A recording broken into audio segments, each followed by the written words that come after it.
अभी अब आपको फिलहाल कर्नाटक ले चलते हैं। कर्नाटक में 3 साल बाद सत्ता परिवर्तन होने जा रहा है। डीके शिव कुमार मुख्यमंत्री पद की शपथ लेने वाले हैं और अब से कुछ ही देर में यह कार्यक्रम शुरू होने वाला है। वहीं उप मुख्यमंत्री भी इस वक्त वहां पर शपथ लेंगे और डीके शिव कुमार के साथ साथ 13 मंत्री बनाए जा रहे हैं। इस वक्त आपको तस्वीरें दिखाई दे रही है जहां पर डीके शिव कुमार, मल्लिकार्जुन खड़गे, राहुल गांधी, केसी वेणुगोपाल और तमाम कांग्रेस के बड़े नेता इस वक्त इस शपथ ग्रहण समारोह का हिस्सा बनने के लिए पहुंचे हुए हैं। तो कर्नाटक के 24वें मुख्यमंत्री के पद पर डीके शिव कुमार इस वक्त बैठने वाले हैं और वो मुख्यमंत्री पद की शपथ लेने वाले हैं। आपको बता दें कि लगातार ये टसल चल रहा था कि सिद्धरामैया जब 3 साल तक मुख्यमंत्री रहे उसके बाद डीके शिव कुमार की बारी आनी चाहिए थी। बार बार डीके शिव कुमार की तरफ से मांग उठाई जा रही थी और आखिरकार दिल्ली में इसका फैसला हो गया था। आलाकमान ने इसका फैसला ले लिया कि डीके शिव कुमार ही अब अगले 2 साल तक कर्नाटक की सत्ता की कमान संभालेंगे। और फिलहाल जो जानकारी सामने आ रही है कि 13 उनके साथ मंत्री शपथ लेंगे, जिसमें अलग अलग तरीके से जाति समीकरण को भी साधा गया है, जाति समीकरण को ध्यान में रखा गया है। वोकालिंगा समुदाय से आपको बता दें कि डीके शिव कुमार आते हैं और वोकालिंगा समुदाय से एक मुख्यमंत्री बनाया जाना एक बड़ा मैसेज भी देता है, क्योंकि अब तक ये पूरा जो वोट बैंक है वो जेडीएस के खाते में रहा है। लेकिन अब आने वाले चुनाव में यानी कि 2028 में जो चुनाव होगा उसमें अगर वोकालिंगा वोटर जो है वो डीके शिव कुमार की तरफ आता है, कांग्रेस की तरफ आता है, तो जाहिर तौर पर कांग्रेस को एक बड़ा फायदा डीके शिव कुमार को मुख्यमंत्री बनाने से भी हो सकता है। लेकिन बार बार यही बात उठ रही है कि क्या सिद्धरामैया के होते हुए डीके शिव कुमार स्मूथ तरीके से अपनी सरकार चला पाएंगे? क्या सिद्धरामैया का इंटरफेरेंस किसी तरीके से सरकार में होगा या फिर उन्हें कांग्रेस वर्किंग कमेटी का मेंबर बनाया गया है, वो सिर्फ उसी तरफ ध्यान देंगे, 2029 के लोकसभा चुनाव की तरफ ध्यान देंगे? तो अभी कई बड़े सवाल है। डीके शिव कुमार किस तरीके से अगले 2 साल तक अपनी सरकार चलाएंगे और 2028 के विधानसभा चुनाव में किस तरीके से वो डिलीवर करेंगे, ये देखना होगा। तो इस वक्त तस्वीरें सीधा शपथ ग्रहण समारोह से, जहां पर कुछ ही देर में अब डीके शिव कुमार मुख्यमंत्री पद की शपथ लेंगे। तो आपको बता दें डीके शिव कुमार के साथ साथ 13 मंत्री शपथ लेने वाले हैं, जिनकी लिस्ट भी सामने आ चुकी है। डीके शिव कुमार वो कलिंगा समुदाय से आते हैं, जी परमेश्वर जो दलित समुदाय से आते हैं और डिप्टी सीएम भी वो बनाए जा रहे हैं। इसके साथ साथ केजे जॉर्ज जो क्रिश्चियन कम्युनिटी से है, केएच मुनियप्पा दलित समुदाय से हैं, एमबी पाटिल लिंगायत समुदाय से हैं, सतीश जारकिहोली ट्राइबल समुदाय से है, कृष्णा बैरेगौड़ा वोकालिंगा, वहीं प्रियांक खड़गे मल्लिकार्जुन खड़गे के बेटे को भी कैबिनेट में जगह दी गई है। इसके साथ साथ सिद्धरामैया के बेटे को भी, यतेंद्र सिद्धरामैया जो कि ओबीसी समुदाय से आते हैं, उनको भी इस कैबिनेट का हिस्सा बनाया गया है। वही बैराती सुरेश वो भी ओबीसी समुदाय से आते हैं। तो 3 ओबीसी, माफ कीजिएगा 2 ओबीसी को मौका दिया गया है, इस कैबिनेट का हिस्सा बनाया गया है। इसके साथ साथ वोकालिंगा की बात करें तो 2 वोकालिंगा समुदाय से यानी कि डीके शिव कुमार जो सीएम बनने वाले हैं और इसके अलावा कृष्णा बैरेगौड़ा वो भी वोकालिंगा समुदाय से आते हैं। तो 2 वोकालिंगा, 3 लिंगायत, 3 दलित, 2 ओबीसी और इसके साथ साथ मुस्लिम को भी इस कैबिनेट में जगह दी गई है। यूटी खादर मुस्लिम समाज को रिप्रेजेंट करेंगे, मुस्लिम समुदाय को रिप्रेजेंट करेंगे इस कैबिनेट में। हालांकि अभी फिलहाल 13 मंत्री इनके साथ शपथ ले रहे हैं, लेकिन उसके बाद कैबिनेट का एक्सपेंशन भी होगा, तब देखना होगा कि कौन कौन मंत्रियों की लिस्ट में शामिल किए जाते हैं। हालांकि बार बार यही सवाल उठ रहा था कि क्या महिलाओं को भी मौका दिया जाएगा। और टी राघवन इस वक्त हमारे साथ जुड़ गए हैं। राघवन, कुछ ही देर में अब डीके शिव कुमार मुख्यमंत्री बनने वाले हैं, कैसे इस वक्त वहां पर अगर आप तस्वीरें दिखा पाए? और इसके साथ साथ बार बार यही सवाल उठ रहे थे कि जाति समीकरण को पूरी तरह साध कर मंत्रियों की पूरी लिस्ट बनाई गई है और फाइनल लिस्ट कल तक सामने भी नहीं आ पा रही थी और आखिरकार लिस्ट भी सामने आ गई है। कैसे ही पूरा जाति समीकरण बिठाया गया? जी देखिए, मैं फिलहाल लोक भवन से कुछ ही दूरी पर मौजूद हूं। आप देखिए यहाँ पर कैसे बड़ी बड़ी एलईडीज लगाकर लोगों को यहाँ पर जो है इस शपथ ग्रहण समारोह को लाइव देखने का अवसर दिया गया है, क्योंकि जो लोक भवन है वहां पर बिल्कुल सिंपल सेरेमनी ये हो रही है। वहां पर इतने लोगों को अंदर बुलाने की जो है वो व्यवस्था नहीं है। एक दिलचस्प बात इसमें यह है कि लोक भवन का जो मेन स्टेज है, जो कंक्रीट स्टेज है, वो वेस्टर्न फेस है, लेकिन इसको डीके शिव कुमार ने अपने ज्योतिषी की सलाह पे ईस्ट फेसिंग करवाया है। जहां तक आपने मंत्रिमंडल की बात की, अब बहुत क्लियर है कि 13+1 यानी मुख्यमंत्री को मिलाकर 14 मंत्री शपथ ले रहे हैं। नए चेहरे के तौर पर सिर्फ यतींद्र हैं जो सिद्धरामैया के बेटे हैं, उसके अलावा सभी जो सिद्धरामैया की कैबिनेट में थे वही सारे चेहरे रिपीट हुए हैं। हालांकि अब ये कहा जा रहा है कि जब 34 मंत्री जो मंडल के चेहरे हैं, जिसमें टोटल 34 लोग मुख्यमंत्री के साथ शपथ ले सकते हैं, तो जब एक्सपेंशन होगा तब ये कहा जा रहा है कि उन फ्रेश फेसेस को जगह दी जाएगी। जो पार्टी के लोग हैं वो हमें बताते हैं कि जो 50 साल से कम आयु के एमएलएस हैं उनको कम से कम ऐसे 10 एमएलएस को मंत्री पद में जगह दी जाएगी और बाकी एक्सपीरियंस्ड हैंड जो है उनको साथ में रखा जाएगा, ताकि यहां से जो एक नई सरकार, नई छवि जो है पेश की जा सके और 2028 के चुनाव को फेस किया जा सके। डीके शिव कुमार के लिए गौनिका वाकई में एक बहुत बहुत बड़ी बात है, क्योंकि इस चीज का सपना उन्होंने काफी लंबे अरसे से देखा था। और पिछली बार नवंबर में जब सरकार के 2.5 साल पूरे हुए थे सिद्धरामैया के, उस वक्त ये कहा गया था कि उनको चांस मिलेगा, लेकिन जिस तरह से वो चांस उनके हाथ से छूट गया, वो हताश निराश हो चुके थे। लेकिन अब एक बार फिर उनकी सुनी गई और उन्हें ये ताजपोशी उनकी की जा रही है, इसलिए उनके लिए वाकई में बहुत बड़ा दिन है। बिल्कुल राघवन, डीके शिव कुमार ने लंबा इंतजार तो किया और बार बार वो पब्लिक में आकर खुलकर बोले भी हैं। उन्होंने बाकायदा मीडिया से बात करते हुए कहा भी है कि देरी तो हुई है लेकिन अब मौका मिला है, जनता की सेवा वो करेंगे। लेकिन डीके शिव कुमार की कैबिनेट में महिलाओं को जगह नहीं मिली। बार बार विपक्ष भी ये कह रहा है कि महिलाओं को मौका नहीं दिया गया। और इसके साथ साथ सिद्धरामैया की भी बात जरूर की जानी चाहिए, क्योंकि सिद्धरामैया इस पूरे कर्नाटक की पॉलिटिक्स का पावर सेंटर फिलहाल 3 साल तक रहे हैं। अब एकाएक डीके शिव कुमार सेंटर बनेंगे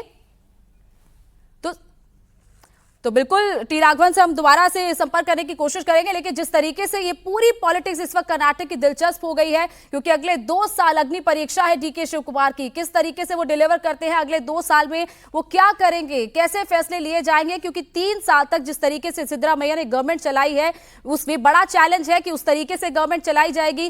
कई मौकों पर डीके शिव कुमार कांग्रेस के लिए क्राइसिस मैनेजमेंट के तौर पर सामने आए, क्राइसिस मैनेज किया है उन्होंने। फिर चाहे वो हिमाचल में जब सुक्खू सरकार मुश्किल में थी तब उस घड़ी में वहां पर गए, 2019 में अगर कहें कि कांग्रेस के एमएलए जब मुंबई में चले गए थे वहां के रिजॉर्ट में, तब वो वहां पर गए थे, बाकायदा बारिश में तक खड़े रहे थे वो, और वहां पर उन्होंने एमएलए से मुलाकात के बाद ही वो वहां से हिले। तो इस वक्त देखिए ये तस्वीर। गौरवान्वित मान्य मुख्य न्यायाधीशರು कर्नाटक उच्च न्यायालय। बिल्कुल ये दिलचस्प तस्वीर देखिए हमने कि किस तरीके से डीके शिव कुमार ने सिद्धरामैया का स्वागत किया। एक नए मुख्यमंत्री जो बनने वाले हैं उन्होंने पूर्व मुख्यमंत्री का स्वागत किया इस पूरे कार्यक्रम में। राघवन, दिलचस्प तस्वीरें सामने आ रही हैं और इससे पहले आज दिन की तस्वीरें भी हमने देखी जब वो देवगौड़ा से मिलने गए थे। इसके अलावा येदियुरप्पा से मुलाकात की, सिद्धरामैया के घर भी बाकायदा गए थे और फिर उनका स्वागत भी यहाँ पर किया। मल्लिकार्जुन खड़गे जी बिल्कुल, देखिए ये कोशिश जो है पार्टी की तरफ से, डीके शिव कुमार की तरफ से की जा रही है कि ये बहुत ही स्मूथ ट्रांजिशन जो है पावर का हो रहा है। इसी बात को बार बार एस्टैब्लिश करने की कोशिश डीके शिव कुमार करते हुए नजर आ रहे हैं। अभी स्वागत का कार्यक्रम चल रहा है चीफ जस्टिस और सिद्धरामैया को के स्वागत के बाद अब जो है शपथ ग्रहण, देखिए 4:05 पर ज्योतिषी ने समय दिया था, उसके बाद में अब जो है ये शपथ ग्रहण का कार्यक्रम हो रहा है। जैसा हमने आपको बताया कि 14 मंत्रियों में से जो जी परमेश्वर हैं सिद्धरामैया कैबिनेट में होम मिनिस्टर भी रहे हैं, केपीसीसी प्रेसिडेंट रहे हैं 8 साल, उन्हें जो है डिप्टी सीएम बनाया गया है। तो ऐसे में पूरा जो अहिंदा पॉलिटिक्स जिससे सिद्धरामैया ने अपनी पहचान बनाई, एक बड़े मास लीडर के रूप में उन्होंने अपने आप को स्थापित किया कर्नाटक में, उस कास्ट बैलेंस को, सोशल बैलेंस को और रीजनल बैलेंस को भी, डिस्ट्रिक्ट वाइज जो है उनको भी लगातार यहाँ पर जो है कोशिश की जा रही है और उसको साथ में रखने की। जाकर डीके शिव कुमार की बात है, गौनिका बहुत ही जबरदस्त, बहुत कह सकते हैं बहुत ही दिलचस्प उनकी राजनीतिक यात्रा रही है, क्योंकि जिस तरह से एक युवा नेता के तौर पर एक यहाँ से बेंगलोर रूरल में सातनूर कनकपुरा में वो एक फिल्मी टेंट चलाते थे, वहाँ से उन्होंने एनएसयूआई में वो भर्ती हुए। उसके बाद एक ज्योतिषी के पास गए, वो खुद बताते हैं कि उनको उसकी कुंडली में ये लिखा हुआ था कि वो कभी न कभी राज्य के मुख्यमंत्री बनेंगे। और वहाँ से राजीव गांधी से उनकी जब मुलाकात हुई पहली बार, जब उनकी रैली के लिए उन्होंने यहाँ पर बेंगलुरु में 10 से 15 हजार लोगों को इकट्ठा किया, वहाँ से वो राजीव गांधी की नज़रों में आए। और उसके बाद जो है यहाँ पर जब वीरेंद्र पाटिल, बड़े लिंगायत नेता को राजीव गांधी ने मुख्यमंत्री पद से हटाया, उस वक्त भी डीके शिव कुमार की सलाह ली गई जब वो सिर्फ एक एमएलए थे। ऐसे में उन्होंने बंगारप्पा को कहा कि उनको सीएम बनाना चाहिए और बंगारप्पा जैसे ही सीएम बने, पहली बार ये प्रेजेंट मंत्री बन गए 28 साल की उम्र में, और तब से उनका जो राजनीतिक ग्राफ है वो धीरे धीरे बढ़ता ही चला गया और आज इस मुकाम पर पहुंचा है कि वो कर्नाटक के मुख्यमंत्री के रूप में शपथ ले रहे हैं। हालांकि उनके पास वक्त बहुत कम है, सिर्फ 2 साल का वक्त उनके पास है, जबकि उन्होंने 28 में चुनाव में जाना है और इस जिम्मेदारी के साथ डीके शिवकुमार को यह पद दिया गया है कि 28 में एक बार फिर वो कांग्रेस को जिता कर लेकर आएंगे। 23 में जिस तरह की मेहनत उन्होंने की, जिस तरह का कैंपेन उन्होंने डिजाइन किया, जिस तरह से बीजेपी को उन्होंने घेरा और कांग्रेस को 135 प्लस 136 विधायकों के साथ वो जिता कर लेकर आए, उसी वक्त जो है उनको ये जीत का श्रेय मिलना चाहिए था। लेकिन उस वक्त सिद्धरामैया का चेहरा बड़ा था, इस वजह से 2.5 साल की बात कही गई थी। और अब जब वो अवसर आ गया है, जब डीके शिवकुमार को इस कर्नाटक का जो है मुख्यमंत्री नियुक्त किया जा रहा है और उसके बाद आने वाले 2 साल भी उनके लिए काफी चुनौतियों से भरे रहने वाले हैं। बिल्कुल राघवन, स्मूथ ट्रांजिशन तो दिखाया गया कि बहुत स्मूथ तरीके से सिद्धरामैया ने इस्तीफा दे दिया, उनको मना लिया गया, उनको कांग्रेस वर्किंग कमेटी का मेंबर बना लिया गया और इसके साथ साथ डीके शिवकुमार को मुख्यमंत्री पद पर नियुक्त किया जा रहा है। लेकिन क्या सिद्धरामैया सच में कर्नाटक की पॉलिटिक्स से फिलहाल अगले 2 साल तक हमें बाहर दिखेंगे या फिर उनका कहीं ना कहीं रोल रहेगा, कुर्सी पर डीके शिवकुमार बैठेंगे और सरकार में कहीं ना कहीं इंटरफेरेंस, इन्फ्लुएंस सिद्धरामैया का रहेगा? देखिए, इस बात की पूरी कोशिश अभी तक भी, जब तक हम आपसे बात कर रहे हैं गौनी का, तब तक की जा रही कि किसी तरह से सिद्धरामैया को यहां से दिल्ली भेज दिया जाए। राज्यसभा उन्हें ऑफर किया गया था, पोलाइटली उन्होंने उसको इनकार कर दिया। कल देर रात एक डेवलपमेंट हुआ जब उन्हें कांग्रेस वर्किंग कमेटी का स्थायी सदस्य बना दिया गया, मतलब एक राजनीतिक राष्ट्रीय स्तर पर उन्हें जिम्मेदारी दी गई। 8 तारीख नॉमिनेशन की जो है आखिरी डेट है राज्यसभा के लिए। हमें बताया गया है कि तब तक हाईकमान कोशिश करेगा कि सिद्धरामैया को किसी तरह मना लिया जाए, क्योंकि ये पता है कि अगर वो बेंगलुरु में रहकर राजनीति करेंगे, उन्होंने ये कहा है कि वो बेंगलुरु में रहेंगे, सक्रिय राजनीति करेंगे, अगर ऐसा होता है तो जाहिर तौर पर एक पावर सेंटर जो है वो जरूर क्रिएट हो जाएगा। इस वजह से ये हाईकमान नहीं चाहती है, वही चाहती है कि डीके शिवकुमार को 2 साल पूरा फुल फ्री हैंड दिया जाए ताकि वो 28 के चुनाव के लिए पार्टी को तैयार कर सकें। लेकिन देखना होगा कि जब अगर सिद्धरामैया यहां से नहीं जाते हैं, बेंगलुरु नहीं छोड़ते हैं, तो फिर किस तरह से डीके शिवकुमार अपनी रणनीति को अंजाम देंगे, ये देखना होगा। हालांकि जिस तरह से हम लगातार कह रहे हैं, जो मंत्रिमंडल का अभी शपथ चल रहा है पहले चरण का गौनी का, उसमें ऐसा लग रहा है कि ज्यादातर लोग जो हैं वो सिद्धरामैया के खेमे के ही हैं जिन्हें मंत्री बनाया गया। तो एक तरफ कह सकते हैं कि पहली जो पारी है डीके शिवकुमार की, उसमें सिद्धरामैया की ज्यादा चली है। अच्छा राघवन, क्या अब ये माने कि सबके लिए विन विन सिचुएशन है? सिद्धरामैया को सीडब्ल्यूसी का मेंबर बना दिया गया, डीके शिवकुमार सीएम बन रहे हैं, मल्लिकार्जुन खड़गे के बेटे प्रियांक खड़गे को उनको मंत्री बनाया जा रहा है, सिद्धरामैया के बेटे मंत्री बन रहे हैं, तो सबके लिए ऑल आर हैप्पी, क्या ये कह सकते हैं हम? जी देखिए, कोशिश तो यही की जा रही है कि सबको हैप्पी रखा जाए। खुद डीके शिवकुमार ये कोशिश कर रहे हैं, इसीलिए हमने वो सीरीज ऑफ तस्वीरें देखी। आप देखिए किस तरह से अब जो है यहाँ पर डीके शिवकुमार मंच पर आ गए हैं। उस पल का इंतजार जो उन्होंने काफी लंबे समय तक से किया था गोनी का, अब वो राज्यपाल थावरचंद गहलोत जो है उन्हें अब पद और गोपनीयता की शपथ दिलाने जा रहे हैं। आज जब हवाई अड्डे पर राहुल गांधी को रिसीव करने गए थे, जो स्टोन अधिकार पद ಹಾಗೂ ಗೌಪ್ಯತಾ ಪ್ರಮಾಣ ವಚನ ಸ್ವೀಕರಿಸಲು ಅವರನ್ನ ಆಹ್ವಾನಿಸುತ್ತೇನೆ। तो शपथ से पहले की तस्वीरें, डीके शिवकुमार ने नतमस्तक होकर कर्नाटक की जनता का शुक्रिया अदा किया है और अब शपथ लेने जा रहे हैं डीके शिवकुमार। ಅವರ ಹಿರಿಯರಿಗೆ ಪುಷ್ಪ ಅರ್ಚನೆಯನ್ನ ಮಾಡಲಿದ್ದಾರೆ।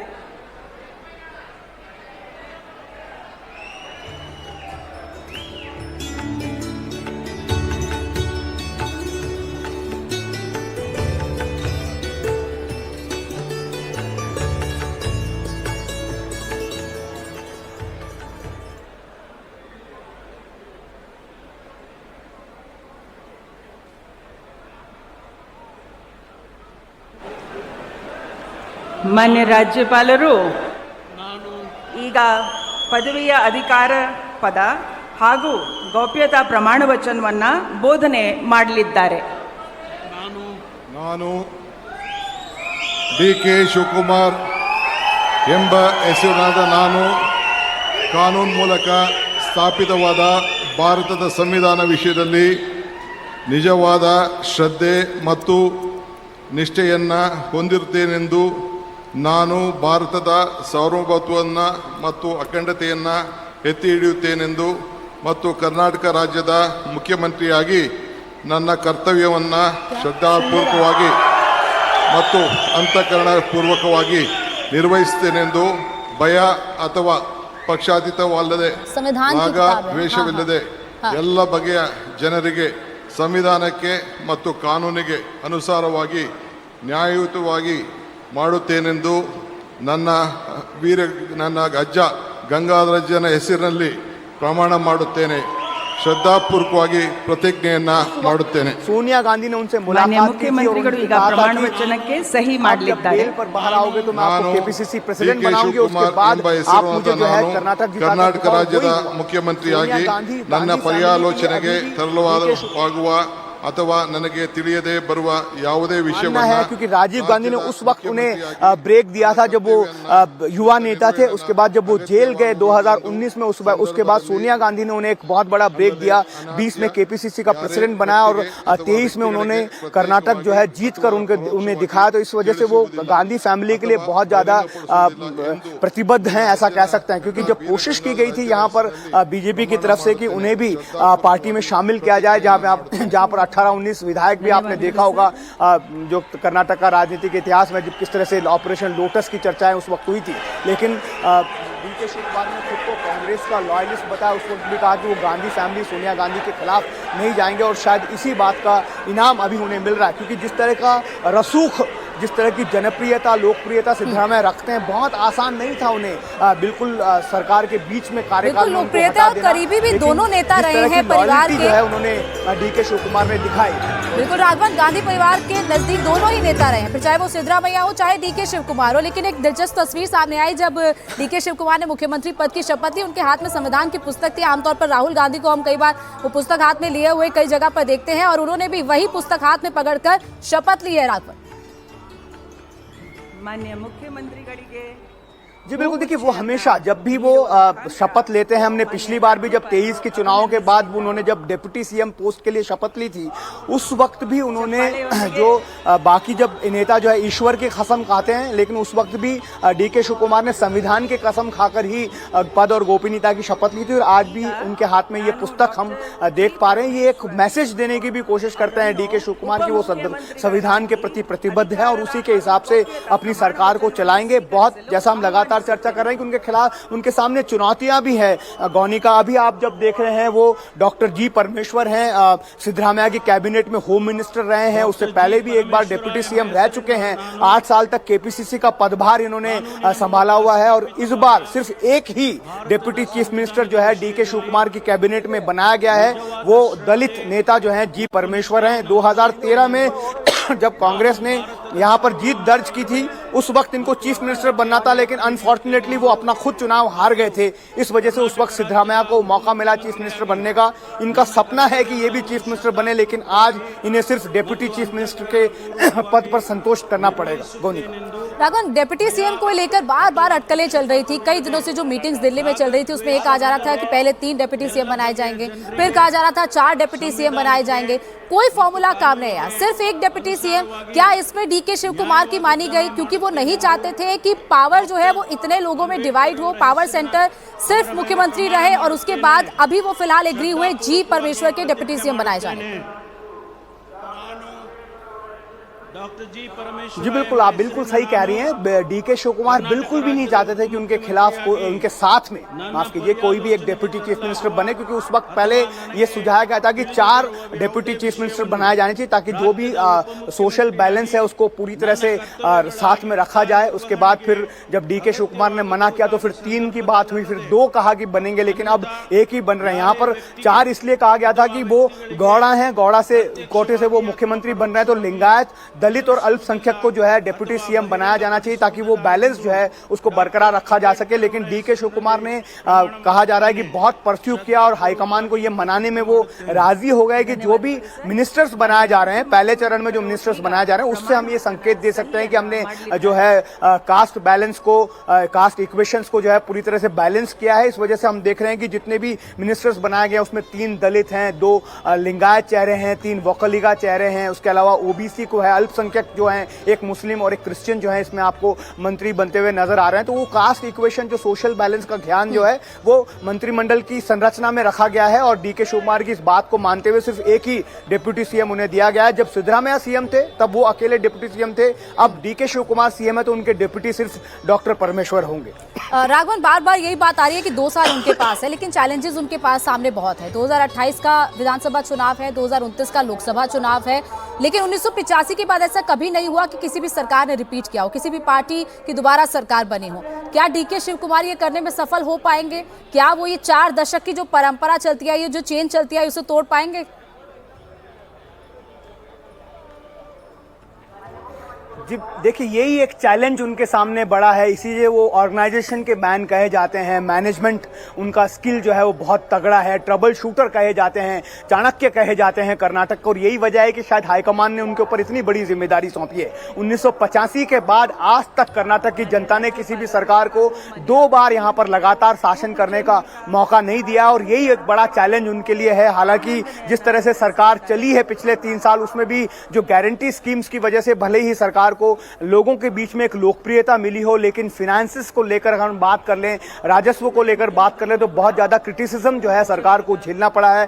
खुद सिद्धरामैया जो है फाइनेंस के पुरोधा माने जाते हैं। उन्होंने अभी तक 18 बार जो है बजट कर्नाटक का पेश किया, एक रिकॉर्ड उनके पास है सबसे ज्यादा मुख्यमंत्री बने रहने का, बावजूद उसके वो फाइनेंसेस को मैनेज नहीं कर पाए। तो ऐसे में डीके शिव कुमार के लिए सरकार के राजस्व को मैनेज करना वाकई में एक बहुत बड़ा चैलेंज होगा। और ये शायद यही वजह है कि 28 के चुनाव को ध्यान में रखते हुए डीके शिव कुमार को यह कमान सौंपी गई है, ताकि वो अपने मैनेजमेंट स्किल से, जिस तरह से वो चाणक्य कहे जाते हैं कर्नाटक के, उस नीति को अपनाएं और किसी तरह से कांग्रेस को यहां पर कर्नाटक में वापस जो है चुनाव जिताकर लाएं। क्योंकि कांग्रेस के पास बहुत कम राज्य ऐसे बच गए और खासतौर पर अगर हम दक्षिण भारत की बात कर लें तो अभी भी वहां पर एक बहुत बड़ी उम्मीद जो है कांग्रेस के लिए, इसीलिए शायद डीके शिव कुमार को जो है यहां पर बनाया गया, सीएम बनाया गया है। आप देखिए अभी के.एच. मुनियप्पा जो है वो आपको शपथ लेते हुए नजर आ रहे होंगे स्क्रीन पर। के.एच. मुनियप्पा एससी हैं, वो भी दलित नेता हैं और 7 बार कोलार से एमपी बने गए हैं, 2 बार जो है केंद्र में मंत्री भी रहे हैं कांग्रेस की सरकार में। और अब जब वो एक बार देवनहल्ली से 2023 में 7 बार लोकसभा का चुनाव जीतने के बाद 8वीं बार हार गए थे, 23 के चुनाव में वो एमएलए बने, सिद्धरामैया सरकार में भी वो मंत्री थे और अभी भी डीके शिव कुमार की सरकार में उन्हें मंत्री बनाया जा रहा है। हालांकि इसमें एक दिलचस्प बात यह है गोनिका की उनकी बेटी जो है रूपकला शशिधर, उनको कहा गया था हाईकमान की तरफ से कि आप जो है स्टेप डाउन कर जाइए, आप सीनियर हैं, आप अपनी बेटी को जो है मंत्री बनाइए। एक महिला चेहरा है, युवा चेहरा है, उनको हम मंत्री बनाना चाहते हैं। लेकिन हमें ये बताया गया कि उन्होंने ये कहा राहुल गांधी से कि उनके व्यक्तिगे अथवा व्यक्तिಗಳಿಗೆ प्रत्यक्षವಾಗಿ तो परोक्षವಾಗಿ राघवन के पास हम दोबारा लौटेंगे, लेकिन के.एच. मुनियप्पा इस वक्त मंत्री पद की शपथ ले रहे हैं और जैसे दिलचस्प जानकारी दे रहे हैं कि उनकी बेटी को कहा गया था कि बेटी को ऑफर किया गया था कि वो मंत्री पद की शपथ ले, लेकिन के.एच. मुनियप्पा ने खुद मंत्री पद की शपथ ली है। बिल्कुल राघवन, अपनी बात पूरी कीजिए। जी बिल्कुल, तो ये एक बड़ी जो कोशिश जो है हाईकमान की तरफ से की गई थी गोनिका की, कुछ नए चेहरों को, फ्रेश चेहरों को, यंग लोगों को जो है बनाया जाए, जो नया संरचना हो रही है मंत्रिमंडल की उसमें शामिल किया जाए। लेकिन हमने देखा कि चाहे वो रामलिंगा रेड्डी जो है सीनियर लीडर हों, चाहे वो के.एच. मुनियप्पा जिन्होंने अभी शपथ ली, ये लोग लगातार इस बात पर दबाव बनाते रहे कि उन्हें एक बार और मौका मिलना चाहिए। अभी उनके पास राजनीति जो है करने के लिए ज़्यादा वक्त बचा नहीं है, सिर्फ ये जो कार्यकाल है वो पूरा कर खुद ही छोड़ देंगे। और उनकी वरिष्ठता को, उन्होंने जो कंट्रीब्यूशन दिया है पार्टी को, उसको ध्यान में रखते हुए शायद राहुल गांधी उन्हें ना नहीं कर पाए। इसलिए एक बार हम देख रहे हैं कि जो है के.एच. मुनियप्पा जो है वो यहाँ पर शपथ लेते हुए हमें नजर आ रहे हैं। इसके बाद जो लाइनअप में है, जैसा हमने आपको बताया कि सिद्धरामैया की कैबिनेट से इतर एक भी चेहरा आपको यहाँ पर नजर नहीं आएगा सिवाय यतींद्र सिद्धरामैया के, क्योंकि उन्हें जो है ये कहा गया था कि सिद्धरामैया जब स्टेप डाउन करेंगे तो उनके बेटे को जो है कैबिनेट में जगह दी जाएगी। ये सुनिश्चित किया था कि उनके बेटे का राजनीतिक भविष्य सुरक्षित रहे और उसी लाइन पर ये नाम और इसके अलावा प्रियांक खड़गे, इन 2 नामों की चर्चा बहुत हो रही है क्योंकि दोनों ही बड़े नेताओं के बेटे हैं। इनके लिए क्या खास रोल होने वाला है? अभी मंत्रालयों का बंटवारा तो नहीं हुआ, लेकिन क्या बड़े मंत्रालय इनको दिए जा सकते हैं? होम मिनिस्टर, क्या इनमें से किसी एक को दिया जा सकता है वो पद?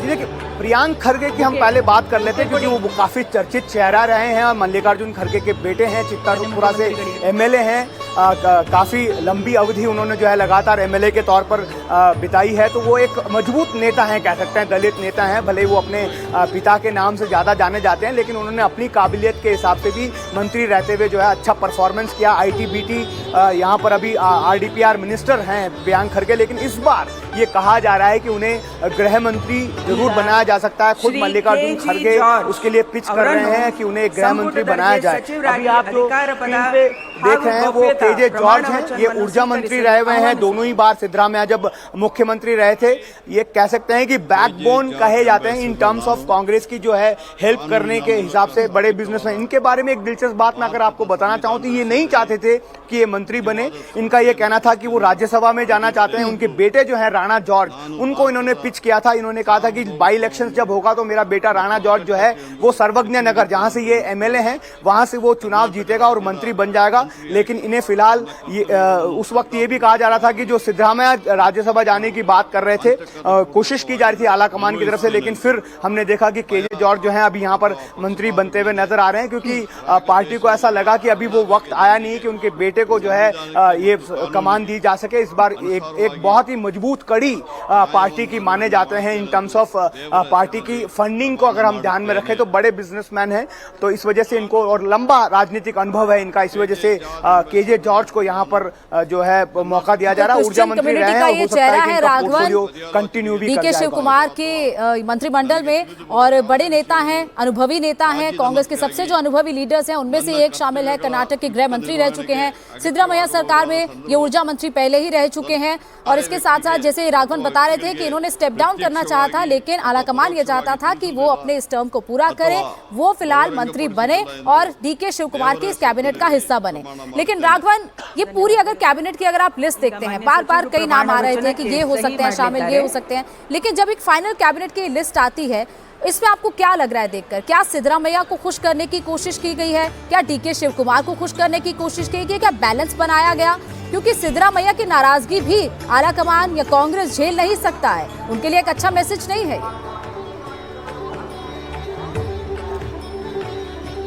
इसमें कोई संदेह नहीं है। देखिए गोनिका, इसमें बहुत ज्यादातर जो चेहरे हैं वो सिद्धरामैया कैंप, क्योंकि देखिए मंत्रिमंडल जो था सिद्धरामैया का, उसमें ज्यादातर चेहरे सिद्धरामैया के समर्थक ही थे। हालांकि डीके शिव कुमार भी उसमें डिप्यूटी सीएम थे। इसमें जो कॉन्सेंसस लगातार बिठाने की कोशिश की गई है, और कुछ ऐसे चेहरे हैं जिनको जो दोनों के लिए कॉमनली एग्रीएबल हैं। इसके लिए जो है अभी आप देख रही हैं गोनिका, जो मंच पर है वो एमबी पाटिल हैं, लिंगायत चेहरा हैं, बड़े नेता हैं, बाबलेश्वर से एमएलए हैं एमबी पाटिल, और हेवी इंडस्ट्री मिनिस्टर जो हैं वो रहे हैं सिद्धरामैया गवर्नमेंट में। तो एमबी पाटिल भी जो है वो चेहरा हैं जिनको कोई भी इग्नोर नहीं कर सकता है। भले ही वो ये कहा जाए कि वो सिद्धरामैया के कैंप से हैं या डीके शिव कुमार के कैंप से, वो पैरेलल एक उन्होंने भी अपना एक कल्ट जो है वो क्रिएट किया है, और वो भी एक फंडिंग के हिसाब से एक बड़ा सोर्स जो है वो माने जाते हैं कांग्रेस पार्टी के लिए। इसलिए हम देख रहे हैं कि उनका भी चेहरा यहाँ पर मौजूद है। लेकिन हम ये देखेंगे, ऐसा लगता है कि जो अगला चरण होगा कैबिनेट की, जो एक्सपेंशन की बात हो रही है गोनिका, जो हमें बताया गया है कि 18 जून में राज्यसभा और एमएलसीज के इलेक्शंस के बाद किया जाएगा, किसी एक वीक के अंदर। उस वक्त हम देखेंगे कि वहां पर शायद डीके शिव कुमार के जो समर्थक चेहरे हैं उनको ज्यादा जगह मिले, क्योंकि उस वक्त ये कहा जा रहा है हालाकमान की तरफ से कि जो पुराने चेहरे हैं, जैसे हम इसमें देखेंगे इस मंत्रिमंडल की लिस्ट की बात कर ले तो इसमें बड़ा नाम जो है एचके पाटिल, उनको यहां पर अभी फिलहाल इस चरण में मुख्य मंत्री नहीं बनाया गया है। एचसी महादेवप्पा जो बहुत राइट हैंड मैन कहे जाते हैं सिद्धरामैया के, उनको यहां पर आउट कर दिया गया है। दिनेश गुंडूराव का नाम कल रात तक शामिल था, लेकिन आज सुबह हमने देखा कि उनका नाम हटाकर शरण प्रकाश पाटिल के नाम को जहां पर शामिल कर दिया गया। तो कुछ लोगों को जो सिद्धरामैया के काफी करीबी थे उन्हें यहां पर हटाया भी गया। हो सकता है उनको नेक्स्ट चरण में भी जो है मौका नहीं मिले, क्योंकि नेक्स्ट चरण जो होगा वो ये कोशिश होगी पार्टी की तरफ से कि वो एकदम नई सोच के साथ, नए फ्रेश ब्लड जिनको कहा जाता है, उनको जो है इंजेक्ट करेंगे। ऐसे में ऐसे नेता अनुभवी चेहरे हैं, फिर बता दें आपको बड़े नेता रहे हैं कर्नाटक की राजनीति में, जिनका बड़ा इन्फ्लुएंस रहा है, उसमें से एक एमबी पाटिल भी हैं। सिद्धरामैया सरकार में पहले ही भारी उद्योग मंत्री रह चुके हैं। 2013 से 2018 तक ये जल संसाधन उद्योग मंत्री रहे हैं। 2008 में ये पहली बार एमएलए बने थे और बाबलेश्वर सीट से लगातार 4 बार विधायक बने हैं। लिंगायत को अलग धर्म बनाने की मांग से भी के बाद ये ज्यादा चर्चा में रहे हैं, और कांग्रेस का एक बड़ा लिंगायत चेहरा एमबी पाटिल कर्नाटक में है। तो राघवन, एमबी पाटिल एक बड़ा लिंगायत चेहरा, कितना इन्फ्लुएंस इनका रहेगा आने वाली इस गवर्नमेंट में, और इसके साथ साथ लिंगायत वोट को अपनी तरफ और शिफ्ट करना, कितना बड़ा रोल इनका रहेगा? ಧನ್ಯವಾದಗಳು ಸರ್. ಮಾನ್ಯ ಸಚಿವರು ಈಗ ಪ್ರಮಾಣ ವಚನ जी देखिए, जब हम चर्चा कर रहे थे कुछ देर पहले गोनिका, हमने वीरेंद्र पाटिल का आपको नाम लिया था। बड़े लिंगायत चेहरा थे कांग्रेस के, और जिस तरह से अनसेरेमोनियसली उन्हें राजीव गांधी ने एयरपोर्ट पर बुलाकर हटा दिया था, उसके बाद लिंगायत वोट बैंक जो है 16-17% वो पूरी तरह से कांग्रेस से खिसक कर बीजेपी की तरफ चला गया था और लगातार तब से बीजेपी के साथ था। लेकिन एमबी पाटिल, ईश्वर खंडरे और जो शरण प्रकाश पाटिल, ये तीन चेहरे आप देखेंगे इस कैबिनेट में, ये ऐसे लोग हैं जिन्होंने वापस जो है लिंगायतों को कांग्रेस की तरफ जो है लाने में बहुत मेहनत की। और इस बार हमने देखा कि 2023 के चुनाव में 46 ऐसे एमएलए जो है वो लिंगायत जाति से जो एमएलए चुनकर आए हैं। जो लिंगायत को अलग धर्म का दर्जा देने का जो मुहिम शुरू की थी, उसमें एमबी पाटिल का बहुत बड़ा रोल था। इसी वजह से एमबी पाटिल को इस बार भी आप जो है मंत्री बनते हुए इस मंत्रिमंडल में देख रहे हैं। बिल्कुल, इसी लिंगायत की बात करें, ये लिंगायत बीजेपी का भी एक बड़ा वोट बैंक है। राघवन, जैसे आप बता रहे थे कि जब से कांग्रेस से नाराजगी हुई लिंगायत वोटर्स की, उसके बाद से वोट कम मिलने शुरू हुए, बीजेपी की तरफ ये शिफ्ट हुआ। लेकिन अब क्या इनके बनने से या फिर 3 लिंगायत को आप मंत्रिमंडल में जगह देने से, अगर एक्सपेंशन भी होता है, अगर उसमें भी लिंगायत को ज्यादा मौका दिया जाता है, तो क्या ये शिफ्ट हो सकेगा, या फिर अभी लिंगायत वोटर ज्यादा बीजेपी की तरफ ही उसका झुकाव?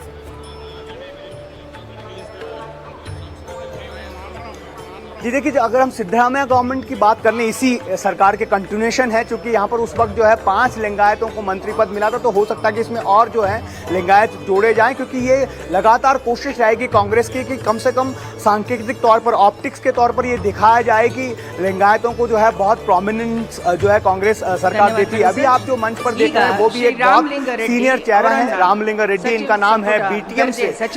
बीटीएम लेआउट से जो है ये विधायक चुने जाते हैं। लगातार काफी लंबा अनुभव इनको भी बेंगलुरु की राजनीति में रहा है। ये भी कर्नाटक के गृह मंत्री के तौर पर अपनी सेवाएं दे चुके हैं। चाहूंगी इस वक्त मंच पर रामलिंगा रेड्डी आ चुके हैं, जो मंत्री पद की शपथ ले रहे हैं। बीटीएम लेआउट सीट से ये विधायक है।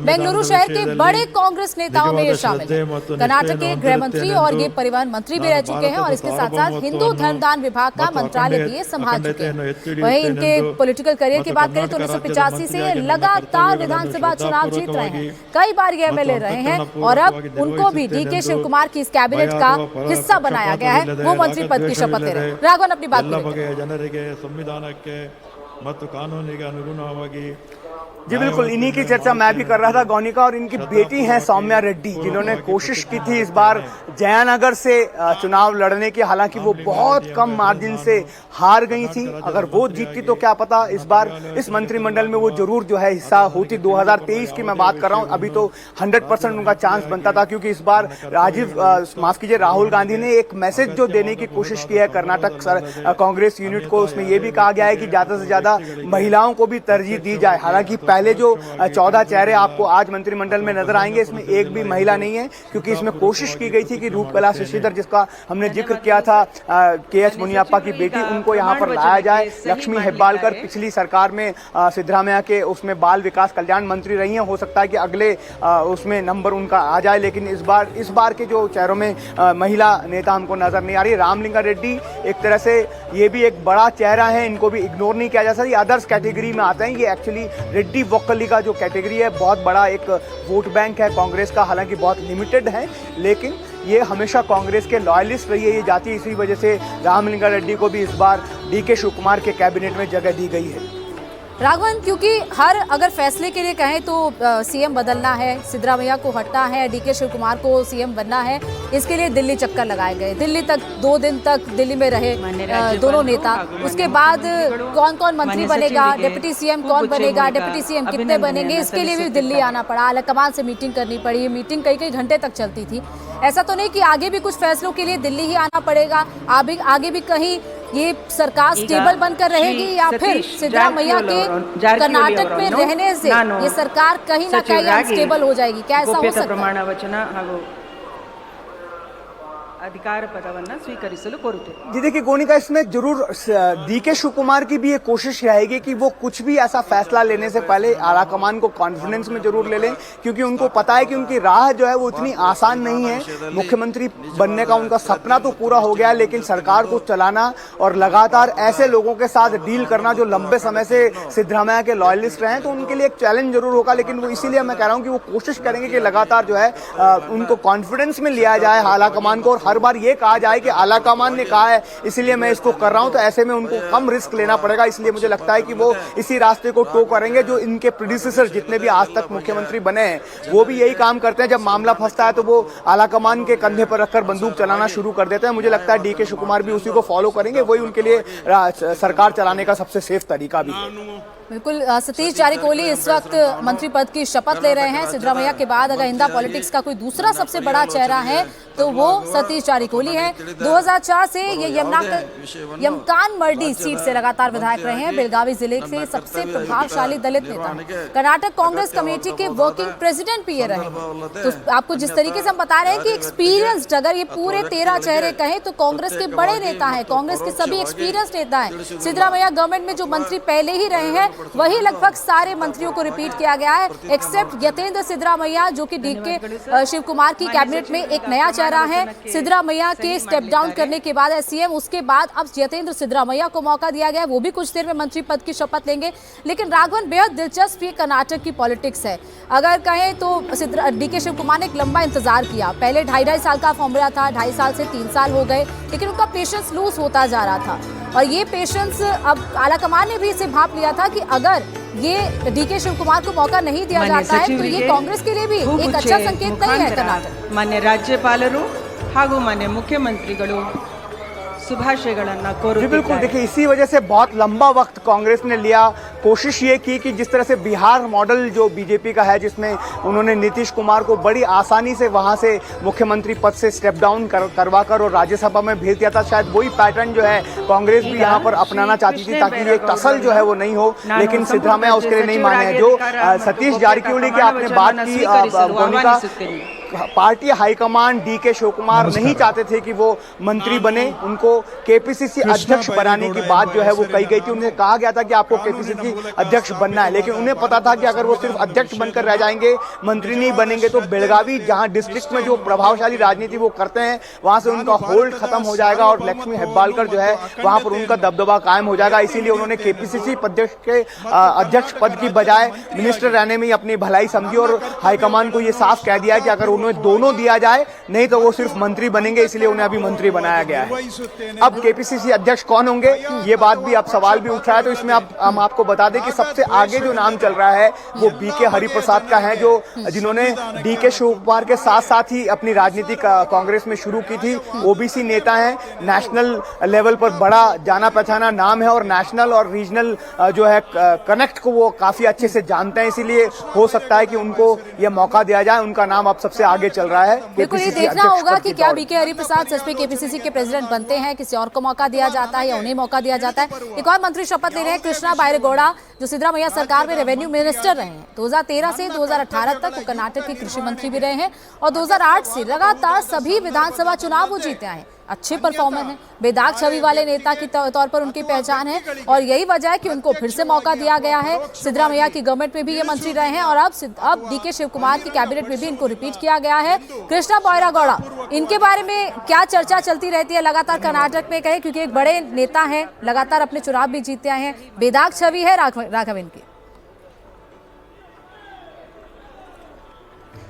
बिल्कुल, ये हाईकमान के आदमी ऐसा कह सकते हैं। ये किसी भी गुट से आज तक इनको जोड़कर देखा नहीं गया। ये सीधा हाईकमान को बहुत अच्छी केमिस्ट्री जो है राहुल गांधी के साथ इनकी है। जब भी कांग्रेस की तरफ से कहा गया, ये लोकसभा का चुनाव भी लड़े बेंगलुरु से, हालांकि इनको हार का सामना करना पड़ा, लेकिन लगातार बेट्राइन कॉन्स्टिट्यूएंसी से एमएलए रहे हैं और बहुत जबरदस्त परफॉर्मर के तौर पर इन्हें जाना जाता है गोनिका। और जब सिद्धरामैया मुख्यमंत्री थे तब उनके पास वित्त मंत्रालय भी उन्होंने अपने साथ ही रखा था, क्योंकि वो फिनांस में बहुत अच्छी पकड़ रखते हैं। लेकिन डीके शिवकुमार की कैबिनेट में मुझे ऐसा लगता है कि कृष्ण बैरेगौड़ा को नया फिनांस मिनिस्टर बनाया जा सकता है। अच्छा, डीके शिव कुमार की बात दोबारा से कर लेते हैं राघवन, क्योंकि डीके शिव कुमार ट्रबल शूटर रहे हैं, क्राइसिस मैनेजमेंट बहुत अच्छे से आता है, लेकिन अगर आने वाले चुनाव में बीजेपी के लिए कितना बड़ा वो चैलेंज हो सकते हैं। लेकिन उससे पहले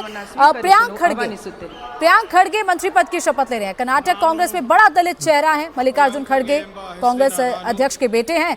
कर्नाटक कांग्रेस में ये युवा दलित चेहरा, एक युवा चेहरे को मौका दिया गया। कलबुर्गी जिले के चित्तापुर से 4 बार एमएलए रहे हैं। पर्यटन, आईटी, ग्रामीण विकास, पंचायती राज मंत्री रहे हैं। आरएसएस पर बयानबाजी की वजह से राहुल गांधी के काफी पसंदीदा हैं। राघवन, राहुल गांधी के फेवरेट भी हैं, मल्लिकार्जुन खड़गे के बेटे हैं। क्या इनके लिए रोल होने वाला है डीके शिव कुमार की गवर्नमेंट में? क्या बड़ा पद इनको दिया जा सकता है? देखिए, अगर हम कांग्रेस की बात करें तो कांग्रेस जो है इनको एक पोटेंशियल सीएम मटेरियल के रूप में देखती है। लैंग्वेज इनकी बहुत बढ़िया है, चाहे वो कन्नड़ा हो, चाहे वो इंग्लिश हो, हिंदी भी बहुत ही बेहतरीन तरीके से प्रियांक खड़गे बोलते हैं। मल्लिकार्जुन खड़गे के बेटे हैं। मल्लिकार्जुन खड़गे का ये सपना था गोनिका कि वो किसी तरह से राज्य के एक बार मुख्यमंत्री बने, लेकिन वो नहीं बन पाए, तो वो सपना अपने बेटे के जरिए वो पूरा होते हुए देखना चाहते हैं। हालांकि अभी बहुत सीनियर लीडर्स उनके सामने मौजूद हैं, इसलिए बहुत जल्दी होगी। हालांकि युवा चेहरा, इसलिए मौका आगे मिल सकता है। लेकिन इस बार की कैबिनेट में जो डीके शिव कुमार की कैबिनेट है, उसमें हमें ऐसा बताया गया कि खुद मल्लिकार्जुन खड़गे ने रिक्वेस्ट किया हाईकमान से कि उनके बेटे को होम मिनिस्ट्री दी जाए। आरएसएस, जैसा आपने बताया, कि बहुत ज्यादा मुखर होकर बात करते हैं। चैलेंज किया है कि आरएसएस के वजूद को लेकर वो न्यायालय में जाएंगे, केस करेंगे, और ऐसे में अगर वो होम मिनिस्टर बनते हैं तो हो सकता है कि यहाँ पर उनका डिलीवरी परफॉर्मेंस जो है दोनों कर्नाटक की जो कांग्रेस की सिद्धांत है उसके अनुकूल हो जाए। इसीलिए इस बात की बहुत जोर शोर से चर्चा चल रही है कि उन्हें कर्नाटक का नया गृह मंत्री बनाया जा सकता है। राहुल गांधी के फेवरेट भी हैं और लगातार जो मंत्री शपथ ले रहे हैं उसमें प्रियांक खड़गे बड़ा चेहरा है। प्रियांक खड़गे क्या होम मिनिस्टर बनेंगे, ये भी देखना होगा। जैसे राघवन बता रहे हैं कि मल्लिकार्जुन खड़गे की तरफ से खुद रिक्वेस्ट किया गया कि उनके बेटे को होम मिनिस्ट्री दी जाए, लेकिन डीके शिव कुमार के सामने बड़ा चैलेंज है कि कैसे वो अगले 2 साल तक सरकार चलाएंगे। 2028 के विधानसभा चुनाव में क्या वो कांग्रेस को फिर से जीत दिला पाएंगे? 2029 के चुनाव में, लोकसभा चुनाव में आखिर किस तरीके की परफॉर्मेंस होगी कांग्रेस की? ये डीके शिव कुमार के कंधों पर बहुत बड़ा दारोमदार है। बहुत बहुत शुक्रिया राघवन हमारे साथ जुड़ने के लिए।